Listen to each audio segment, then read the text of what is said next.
it's all how it makes you feel. And to me, this makes me feel like a more expensive car than it is. If you're on any kind of a budget, it's just a great classic car to restore. Between dune buggy and aircraft, you can get fuel inject, anything you want for this. And you can make it whatever you want it to be. And that's what I love about it. Another episode of Jay Leno's Garage Pandemic Edition. The car we're featuring today, my 1966 Chevrolet Corvair Corsa. This was a revolutionary car for Chevrolet, well, revolutionary car for America. Flat six, air-cooled, 4-speed manual transmission, rear engine, rear drive. The Corvair was developed to retaliate against the Valiant, the Falcon, and AMC had, Rambler rather, had some entry-level cars. Initially, they were about 80 horsepower. By the time you hit the mid-60s with the Corsa, I think it's fair to say it was a sports car. As I said, 4-speed. This is a turbocharged model, 180 horsepower. That's 100 horsepower more than I had when it came out with 80. Don't forget, this is the first production turbocharged car. A lot of people say the Oldsmobile Jetfire was the first one. I thought it was too. But they came out about the same time, but the Corvair was actually first, and the Oldsmobile was second, and the Oldsmobile only lasted 2 years or something, so this one gets the credit. This is the first air-cooled, flat-six, turbocharged car. And it did quite well. It actually beat Porsche in, what's that, SCCA racing in the 60s. They had the Yanko, Don Yanko. We did that once before on this website. We featured my Yanko Stinger. That was the racing version of this car. Don Yanko was sort of the Carroll Shelby of Chevrolet. He bought 100 Corvairs in white, and he did what he called stage 2, 4 carburetors. He did some body work, added a few scoops, a few other things, suspension changes, positive traction rear end, different steering wheel, and went racing and did quite well. I have one of those, and one of the 100. And it's a wonderful car to drive. And so is this. I know the other one is 190 horsepower. This is 180, but this actually feels faster. When the turbo kicks in, it's impressive. It goes well. I remember back in the day, they used to have ads with guys with, you know, the little cap and the driving gloves, and that seemed a bit much. But it was not far off the mark. I mean, it really was a great handling car. The first car, I think first American car with all independent suspension all the way around. Corvette didn't have that until later. Ed Cole of GM, he, terrific engineer. You know, back in the early days, GM had engineers running things, then they brought in marketing guys. Now they're back to doing engineers again, which I think is really good. Everybody at the top is an engineer. And Ed Cole wanted something different. He didn't want to make another, you know, Falcon or Valiant or even the Chevy Nova, which they did produce also. He wanted something totally different. And he told his guys, come up with something like this. And this is what they came up with. And this was revolutionary for America back in the time. The only other rear engine car really was the Tucker, and that never really got off the ground. And this was quite successful until the Mustang came along. The Mustang is what really killed this car. You know, they like to pretend that Ralph Nader did, but he really didn't. Ralph Nader actually prolonged the car because Ralph Nader, they were going to kill the car in '66 after the Mustang debuted, but they were so incensed that Nader had gone after it, and they were afraid it would look like they were knuckling under, so they continued producing it until '69, because they didn't make any turbos, I think, after '66 or '67. They just sort of built standard Corvairs until '69, until it kind of faded from the scene. And an SAE report in the early '70s concluded that the Corvair was no more or less dangerous than any other car at the time. And by the time this model had come out, the '65 and the '66, they had redesigned the suspension, and all the problems that Nader was complaining about were pretty much done with anyway. But that's another whole story. We've gone over that a million times. Let's talk about this one. I think it's just a great looking car. It's the most European looking American car I've ever seen. Even now when I drive it, you know, people under 30 go, is that a Carmen Ghia? Is that Italian? No, it's a Chevy. What? A Chevy Corvair? Well, I doesn't have a radiator. No, it's a rear engine. I mean, I've always known what Corvairs are, but I guess if you're under 40, you don't see them. So, you're amazed by them. And it's a wonderful, wonderful driving car. Just look at the lines on it. I mean, I think you could really almost produce this body style today and it would be, it always looks like the present. You know, this is not an old-fashioned looking car. A lot of cars just look like their era. The Countach looks like the 80s. The Volkswagen Bug looks like the 60s and the 70s. This is pretty timeless. This is pretty timeless. I think it's a great looking design. I love the front end, that kind of shark nose. I love the fact that it just has these subtle curves all the way through it. It's really a great, great car. Come on, let's take a look at that turbocharged engine. If you've been to this website, you know my fixation with round taillights. I just think they look the best. And they look beautiful in this car. I like the two-tone. I like this being gray rather than the solid color. Great looking car. Here, let's open this up. Pretty exotic for 1966, especially for an American car. You know, when I got this thing, it had the turbo off the 150 horsepower car, so that was wrong. And it just had a lot of wrong things on it, so it took us a while to get it back to where it should be. This is 100% stock, with the exception of the carburetor. This came with, I think, a one-barrel Carter carburetor on it, which is somewhat primitive. The SU, much better, works much better in this application. There's no wastegate, there's none of that here. It just, you really feel the power in third gear. A lot of people complain these weren't as fast off the line as the carbureted cars, but if you tune them right, they are. And once you hit about 3,500 and the turbo really begins to spool, it really kicks in. It's a lot of fun, you can feel it. And it feels very European. Spare tire, obviously right here, all the weight is in the back. You've got an aluminum engine, 164 cubic inches. You've got, I guess they're iron cylinders with aluminum casing and everything else, overhead valve, obviously. These turbo engines were a whole different breed than the standard Corvair. They had different valves, they had higher temperature valves that could take the heat. Combustion chambers were different. A lot of things were subtle and different. They really wanted to make this a fast sports car. And 180 horsepower, again, today doesn't sound like much, but you're only pushing 2,500 pounds. So they're pretty quick, and they're a lot of fun to drive. Against the 66 Porsche, I think this would probably take it. I don't know if it would in handling, but maybe with a few tweaks it might. But nice clean setup, distributor right here, alternator. That belt's a little funky the way it goes around. A lot of people have belts fly off. I've never had that problem. It always seemed fine to me, and I run at high revs all the time, so that being said, I carry an extra belt just in case. But as you can see, it's a pretty cool setup. Come on, let's take a look. I'll show you the front of the car.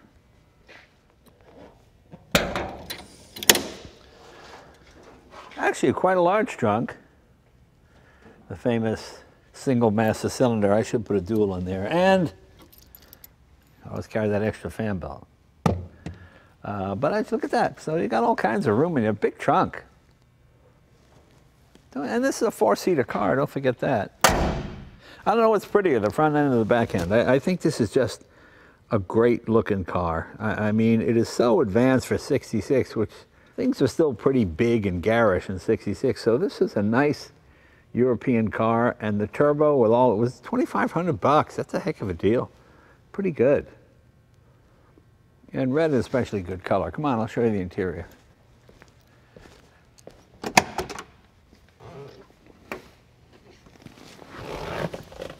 The cabin, comfortable place to be. You got a full complement of gauges here. You got 140 mile-an-hour speedometer. Very, very optimistic. You've got your clock. You've got cylinder head temperature. You've got manifold pressure. That's a boost gauge, basically. Gas, and of course, tachometer, and radio, cigarette lighter, all that kind of stuff. You have the optional fake wood steering wheel, which just always makes me laugh. But it's actually very nice, a nice thin rim, very sporty here with the 3 deals on it. You know what's so funny? These were considered not a success because they only sold 1.8 million of them. I said this a bunch of times on the show whenever I talk about Corvairs. But it shows you how times change. You sell 1 million of anything now, oh my God, you're president of the company. But back then, Mustang was just kicking their butt. Mustang was selling 4 to 1 over, I mean, they must have sold 3 or 4 million Mustangs in the same amount of time. So the Corvair just suffered by comparison. Plus the Mustang had a V8, and in America we don't have any great love for a six-cylinder. A six-cylinder in people's minds is the second car, the six-cylinder you get for your daughter's graduation, you know, that kind of deal. So nobody ever thought of six cylinders as performance really in America compared to Europe. So that's why they did this turbo deal. But geez, I think it's one of the greatest American cars, certainly one of the most innovative cars in the 1960s. I am so the complete opposite of Ralph, and I like Ralph Nader. I'm not one of those people that, I mean, I think he was trying to do the right thing and fighting for people's rights and that kind of stuff. I just think he was misguided and didn't really study the issue, because, as I said, the Society of Automotive Engineers studied the Corvair and they determined it was no less safe than anything else. But that's neither here nor there at that point. Let's take it for a ride. I think we're not going to put this up on the lift because there's really nothing to see. It's unibody all underneath, and you got the engine in the back there. So come on, I think you want to hear this thing. It really goes good. I mean, I enjoy driving this. I think you get the right suspension. You know, there are so many Corvair clubs, and they're just a great bunch of folks in those Corvair clubs, willing to help anybody that's got one of these. You can still pick these up reasonable. Clark's Corvair, that's just one of the many places I've gotten parts from. And these guys are great. They keep this mark going. They're all coming out with new ideas and new things and new ways to get more horsepower. This has got the positive traction rear end.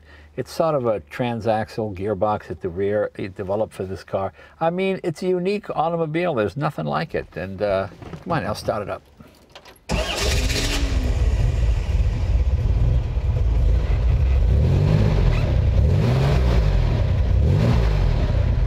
I always like to wait till the cylinder head gauge moves a little bit before I really step on it.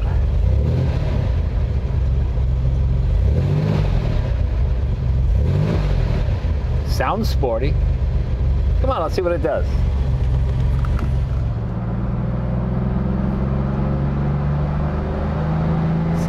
See, there's that turbo kicking in. There you are.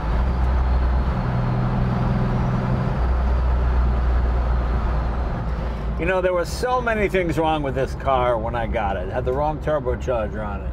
Had the wrong springs in the distributor, put heavier springs in it. And the trouble was we had a ground problem. We weren't getting full ground, so the alternator was taking 18.5 volts and it wasn't running. You'd never get it straight, but we finally got it all together, finally got it dialed in, and now oh my God, it just pulls so nicely. It feels like a lot more than 180 horsepower, but that's what lightweight will do for you, you know. That was always Colin Chapman's thing, you know. For every couple of pounds you take off, you add a couple of horsepower, and it's certainly true.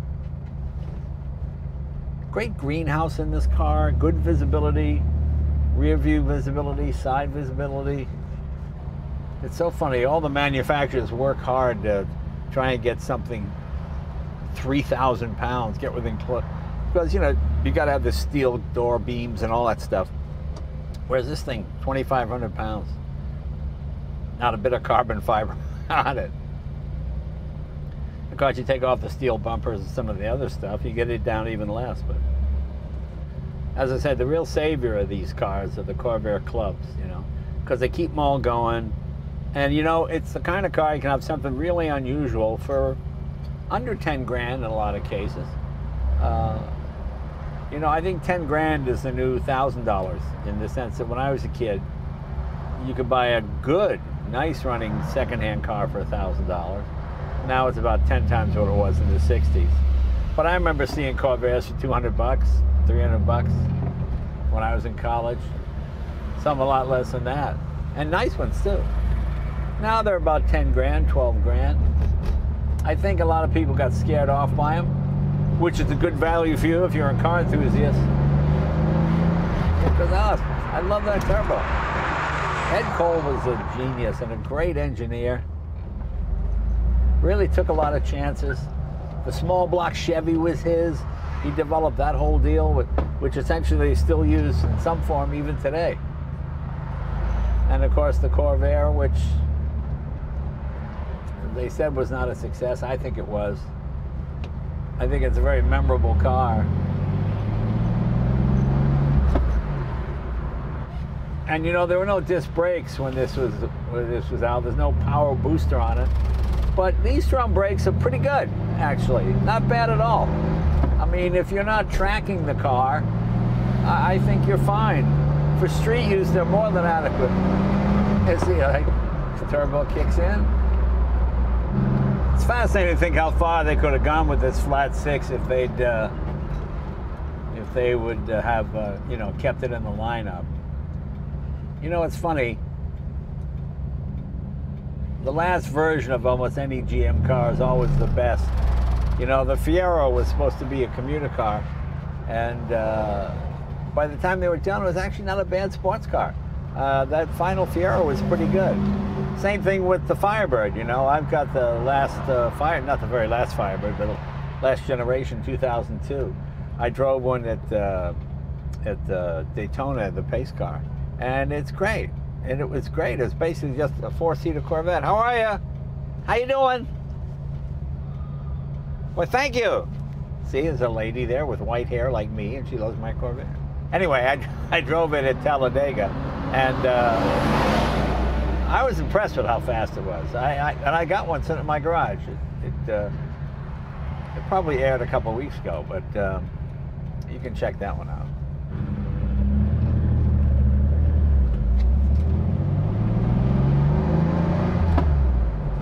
5,500 is about as much revs you'll get out of this thing.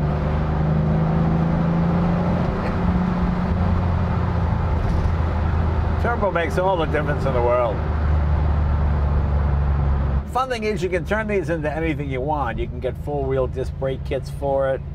I think somebody's even making a 5-speed transmission. Is that possible? I heard that somewhere, but I don't know if there's any truth to that. Multiple carburation. There's guys that do cams and pistons and every other thing for them. I mean, the club is very, very active. There's still a lot of Corvairs out there. There's got to be well over 500,000 at least out there. And they've used this engine in light aircraft and dune buggies and everything else. So it's kind of like the American Volkswagen in that sense.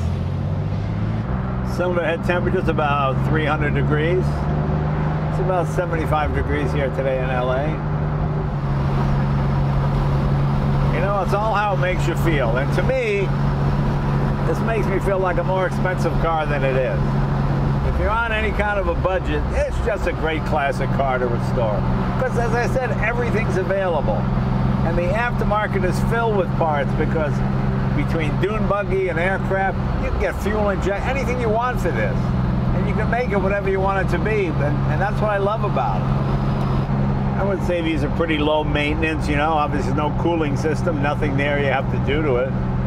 In the winter, the heater's nothing to write home about, but hey, it's as good as a Porsche or Volkswagen in that respect. Yeah. Feel that turbo pulling? 10 pounds of boost right there. My speedometer's reading about 10 or 12 miles an hour on the low side because I got these bigger wheels on it. This is the third Corvair we've done on this website. I got the Corvair Ram side, the truck, and I got the Yanko Stinger. And this kind of completes the trio. Anyway, I hope you enjoyed this piece of Americana. This is a real piece of American history you can buy, pretty reasonable. You know, if they only made a few thousand of these or a couple of hundred, this would be a $50,000 or $60,000 car. But because they made so many of them, you know, to those of us that love them and like to drive them, it's a heck of a deal. So check them out. If you see one, go for a drive. I think you'll be impressed. Thank you, and thanks to all the members of the Corvair clubs for all the help they give me over the years, and Clark's Corvair and all the other vendors. I'm sorry I don't have them on the tip of my tongue right now, but that's I blame it on COVID. Okay, you guys, see you later. Thanks.